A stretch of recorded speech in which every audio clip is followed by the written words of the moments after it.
What's up, everyone? Welcome back to Midnight Manor at Fantastic Fest 2025. Your next Collider interview is with the team behind Night Patrol. Yep. You already know how I feel about your movie. Yes. Something else. I'm really eager to dig into it, but because a lot of our audience is first going to learn about the movie through this interview, I will give you synopsis honors. Can you tell them a little bit about what Night Patrol is about? Yeah, for sure.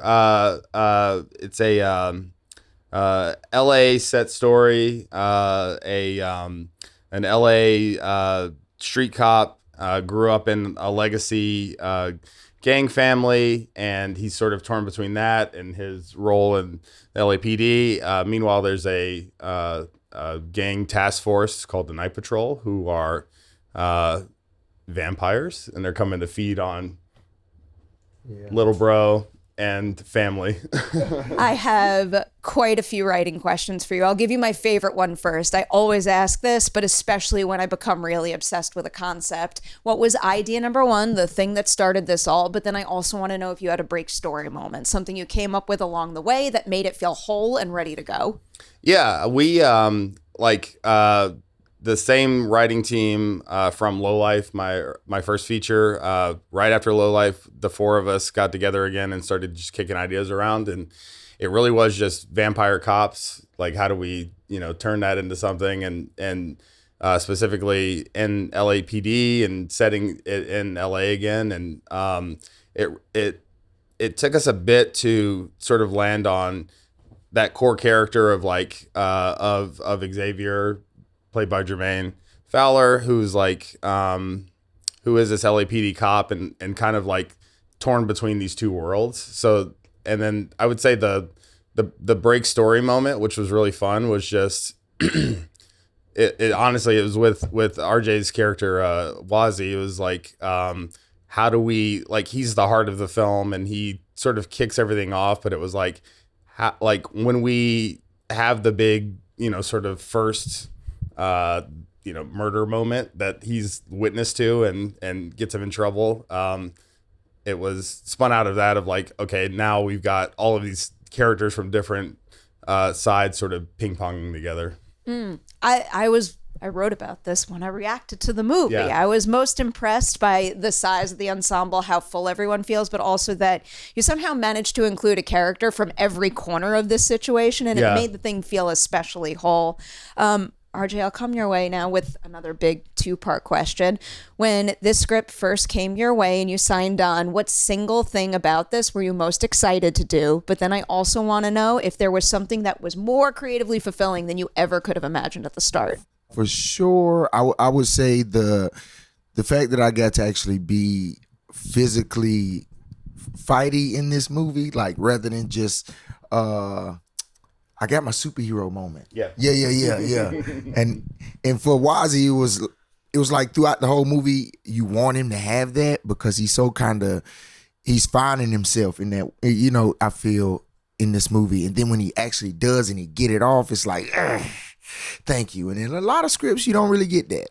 In the last script that I was in where you wanted to get, the kind of payoff to the audience, we didn't get that. I just got shot in the face. Oh. And so it was like, oh no, this don't happen to Wazzy. Thank you, Ryan. And then there are many times where you might get, but a lot of times where it's set up that this could be the thing. Yeah, you are in mortal danger for most of the movie. Literally, holy crap! It's like never. Yeah.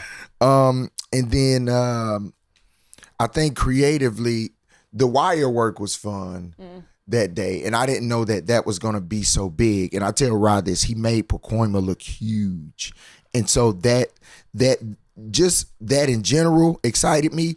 But then the wire work, what were we, 10 feet off the ground? We didn't have to go too high. Yeah. But to see me floating in, I'm like, oh, okay. This was way grander than what I thought it was. The movie is huge, but it's an indie. Yeah, I got a lot of questions about that. I want to stick with the ensemble a little longer first. I'll pose my first question about that to you. It might be awkward with you sitting here, but I'm always totally curious about these kinds of things. Of all the key roles in this film, which was the easiest to cast, where it was like the right person just magically appeared? But then I also want to know which character took the most legwork to find the perfect fit for. Yeah, I had worked with Nicki Micheaux on my previous film Low Life, and a couple of different films. So we wrote that character Ayanda, the mother character, for her specifically, and I just knew that she would just absolutely knock that out of the park. And it was such a fun, like 180 from her last character that we worked together on in Low Life. She was so meek and mild in that film, and this movie she's just a lioness. So she a real force. Ooh, I felt it the second I saw her on screen in this. Yeah, and she's just I love her, and she's just got that gravitas and can ground it. So it was definitely like her. She was a no-brainer. And then honestly, every other person in the film was a dream come true, and I was like, can we actually get them and to read the script and get them in the film? From early days, it was Freddie Gibbs, and we were talking to YG for a bit, and Flylo, and I said this yesterday, but when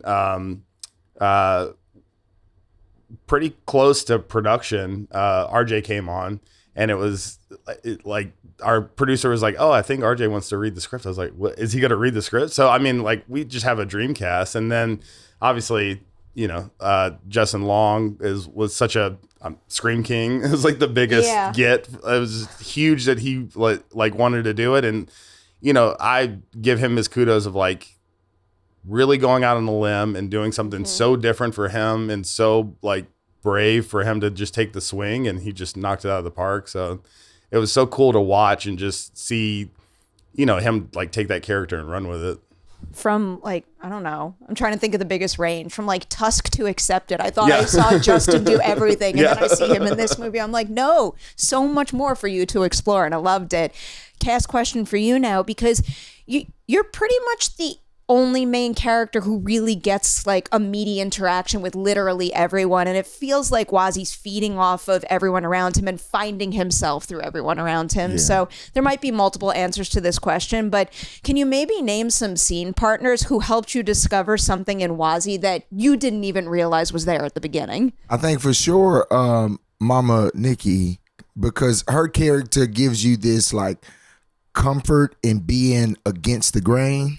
And Wazi didn't, I guess her way of going against the grain isn't as traditional as Wazi's, because he's a young kid and he's like, what the fuck is this? These sticks and these such and these, and it's but your mom protected you with these sticks and with these traditions, with these prayers, right? So I think with Nicki, she would show me kind of a different way to think about certain things, to where Wazi could soften up. I'm a Crip in the movie, but Wazi's he's literally a child. He's such a sweetheart, and his mom is a hard ass. So it's Nicki brought so much heart out of Wazi, right, that RJ didn't think was in there yet. You feel me? And then by the end of the movie, when you see that Wazi, okay, he grows a lot, that comes from Nicki's character kind of giving him that, kind of forcing him also to do that, to be honest. It starts with when I find the note in the wall, it's she puts me against the grain all the time.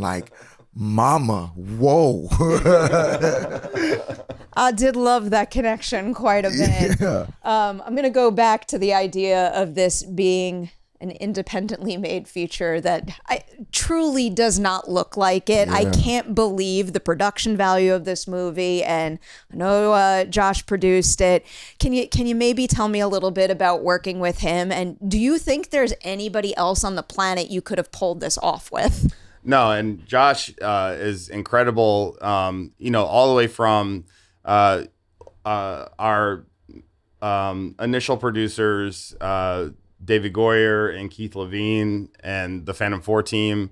They were the ones who were initially pushing it on, and then I worked with Josh on VHS 94, and we brought him into the fold just to pull this off as big as we did, but also in LA, shooting LA for LA was such a big component to it, and Josh brought so much of the music, casting, everything into it. Yeah. Can you pinpoint something specific that might make another filmmaker out there go, like, I don't know if this is going to be possible with this amount of money and these types of resources, and then tell us how you kind of overcame that challenge and gave us what we see in the finished film now? Yeah, I think the big challenge was like the gift and the curse was shooting in LA for LA. So, you know, we had access to the real locations, and everything was super authentic, and we made sure all of the police and the gang side of everything felt real and was real, and we had everybody there was real. But in that then too, like, you know, we had to shoot down and dirty, like, big movie, and not a lot of time. So it was really just like compartmentalizing and planning, and like, you know, I said this on my last film, which was way super low budget, and this one we had a little bit more of a budget, but like, you know, make the budget your aesthetic and try and figure out like how, like we were able to sort of like, once we had our big, public housing like project locked in where we were shooting, like rewriting stuff, finding little snatches of like, oh, this scene could kind of be, you know, take place here or whatever, and like really just like locking in on like, okay, this is our stage, we're not going outside of this, how can we rewrite stuff and make and flow and make it work for us. I'll give an example, like from the film. We initially had when Wazzy, RJ's character, goes to meet Freddie and YG and Flylo, the Bloods.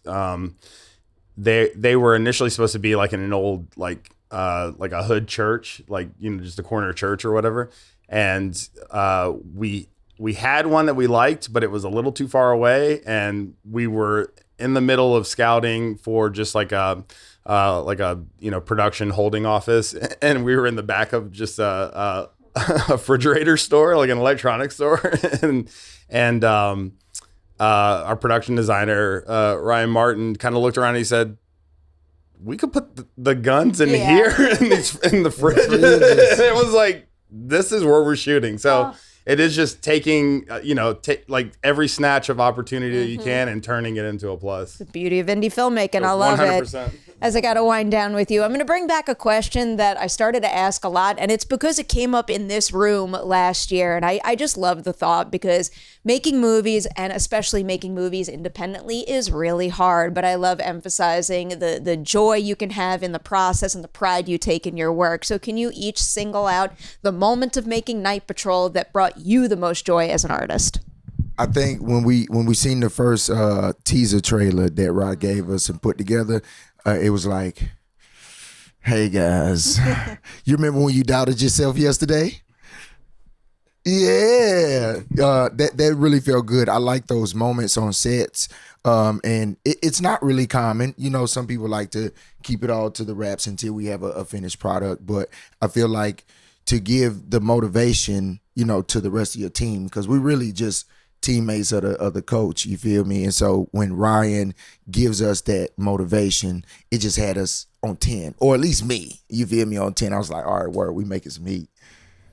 Yeah, I mean, sort of the pinch me moment for me was our initial table read, where it felt like I was like, had died, and it was like, this is your life, or like like afterlife, where every, like, you know, incredible cast member, star of the movie is just walking through the door one after another, and I was like, this is like, I was like, we are good. This is the movie that we're doing, and we're going to like destroy this movie. Well deserved. Yeah. I still, like, I had high hopes, especially when I see everyone involved in this movie, but far exceeded my expectations for your film. Huge congratulations on Night Patrol, and thanks for sharing some of your experience with us. Thank you so much. Yeah. Oh, yeah. That was awesome.